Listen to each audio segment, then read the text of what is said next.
Hey you, and welcome back. We back on that Hunter x Hunter dive, that deep, long, strenuous dive into the world of Hunter x Hunter.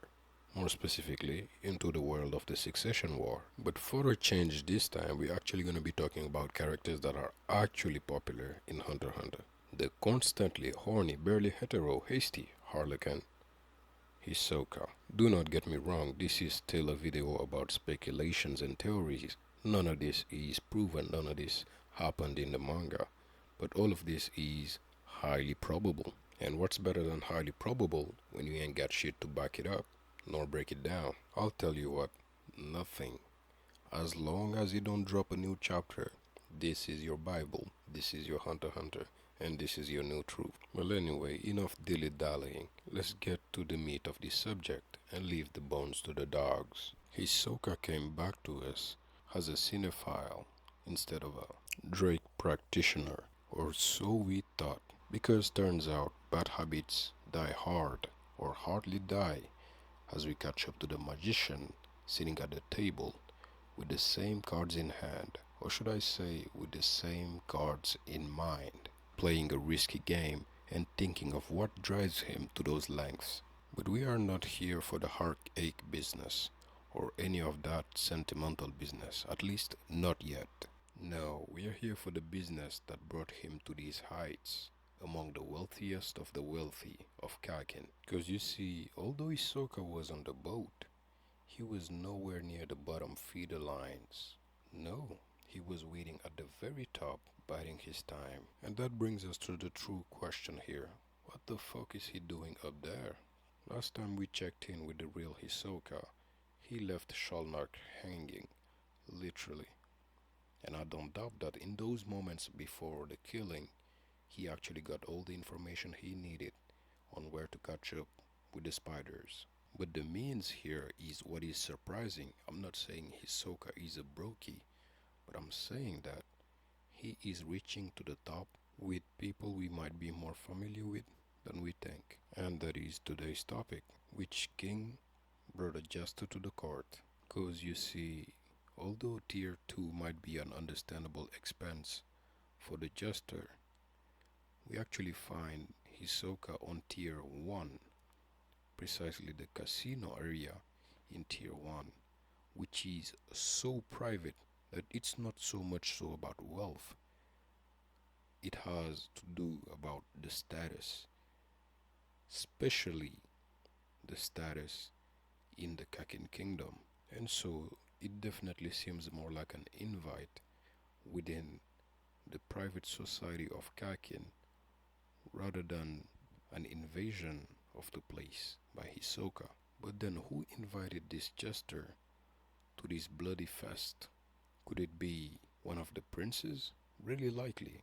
Could it be another party that's been acting out in the background? So likely. And so let us start investigating this mystery. Although we don't have a lot of intel, we still have some and are free to make a couple of conjectures based on those. We already passively went through our first hint, that being where we find Hisoka. By finding Hisoka on the first floor, there is already an assumption to be made that whoever invited him has that much power to bring him upon the VIP area. That's settled. But then we can sort of elaborate it. I already mentioned the princes and maybe a third party like quote unquote the Justice Bureau, seeing how they've been acting up to now. But if we look at the fake Hisoka, who is banal enough, Banasoka here, also found his way up the top thanks to one of the mafia families.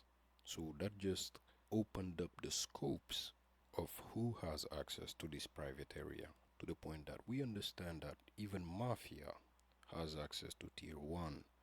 Now watch out, obviously we can already kick down two of those mafia families, being the Char and the ZU, because they obviously didn't know where the real Hisoka was as they were searching for him. Apparently, I have to add apparently, because of the recent revelations that came up with our boy Kenny Wang. But these mafia families come in triplets, and we know of one that has not been playing the same game as the others. Obviously, the Haley are not on this server for the money and the power. They're here to revamp the whole game, and from a vibe perspective, I can sort of see them working with Hisoka. But if we want to objectively look at it, this is where the other clues are gonna help us figure out if it makes sense. During Hisoka's long-winded parade about love, we learned that he felt the surge of power that came from Hulkenberg's room, but lost his boner when he realized that it was a power driven more by the group than an individual. What makes this a hint is the difference between when he first felt the power and when he lost the boner for it, meaning that whatever or whoever clarified the nature of the surge of energy that Hisoka felt might as well be the one that invited him. Now, depending on how exactly Hisoka learned that information, we can narrow it down, starting off by Hulkenberg, who clearly was about to become Hisoka's target. Not that Hisoka would have any problem biting the hand of the person that feeds him, but I do think that he lacks from the very beginning the requirements to become one of Hulkenberg's private guards.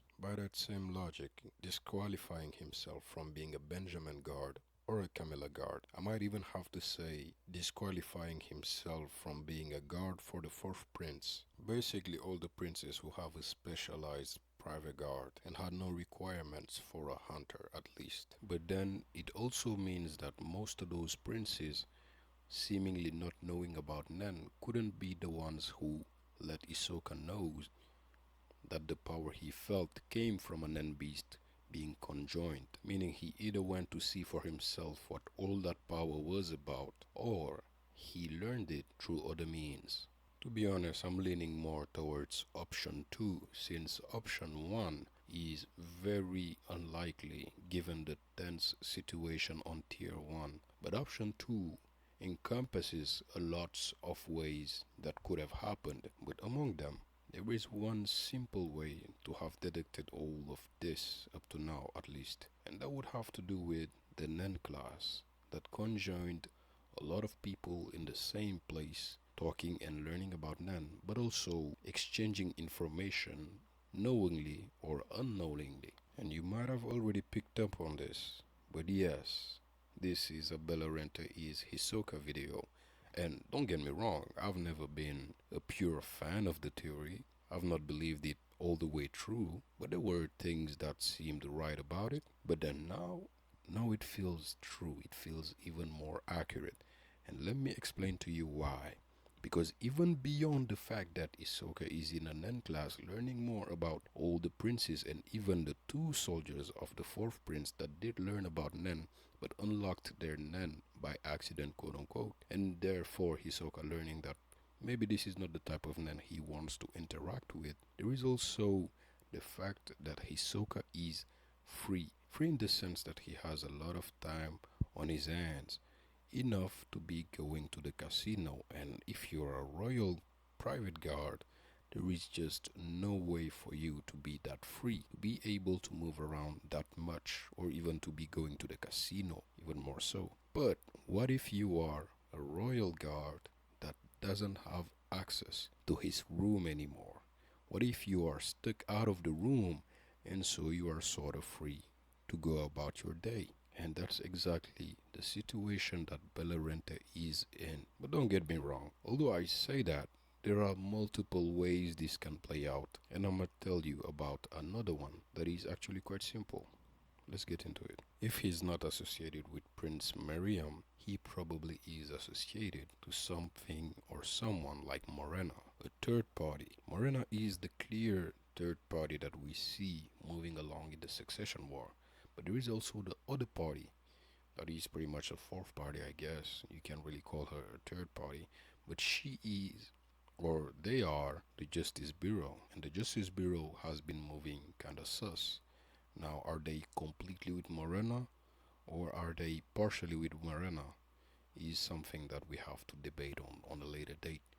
But they are definitely moving in ways that are not according to Kakin Kingdom's practice right now. But anyway, in that effort to change maybe the country through a violent revolution, I can see it happen that they invited somebody that brings upon chaos, and more likely Morena than the Justice Bureau, due to simply the need for chaos that they might feel. And like I said before, there is a very likely chance that it is Morena, just from a vibe standpoint. Not that Hisoka is all about that killing everybody vibe, but it is close enough to what he wants, and it is close enough to afford him the fights and the excitation that he wants so that he can associate with them. And add to that the fact that Morena does have a deep knowledge of Nen, and beyond that, of Nen in the Kakin Kingdom, such as the curses and so on and so forth, making it interesting and maybe letting us know that this was probably person that allowed Hisoka to learn so much more about this new type of Nan, and to figure it out that this is not the type of Nan he wants to deal with. And they do have access to tier 1 too. And so we get just another option in this pool of possibilities. And it's just that exciting. Me personally, I'm gonna be straight with you.